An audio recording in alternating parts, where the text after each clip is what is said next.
ఉన్న బంధువులందరూ ఒక్కొక్కరిగా తన్ను విడిచి వెళ్ళిపోతారు. అప్పటికే తన తండ్రి ఆస్తిని వాళ్ళ పేర్ల మీద రాపిచ్చుకొని ఉంటారు. అఖిల ఒంటరిగా మిగిలిపోతుంది. ఆ సమయంలో తను చదువుకున్న చదువే తనకి తోడుగా నిలబడుతుంది. ఒక మంచి కంపెనీలో ఉద్యోగం సంపాదిస్తుంది. అందులోనే అఖిల్ అనే వ్యక్తితో పరిచయం ఏర్పడుతుంది. అఖిల్ చాలా మంచివాడు, అనాథగా పెరిగినవాడు. తనకు కూడా తల్లిదండ్రులు ఎవరూ లేరు.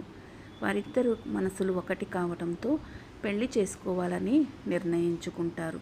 ఒకరోజు అఖిల, నీ చుట్టాలు ఎవరన్నా ఉంటే పెళ్ళికి రమ్మని చెప్పు, ముందుగా ఇన్విటేషన్ పంపించు అని అంటాడు.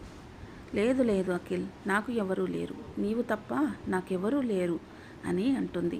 పెళ్లి చేసుకొని సుఖంగా ఉంటుంది.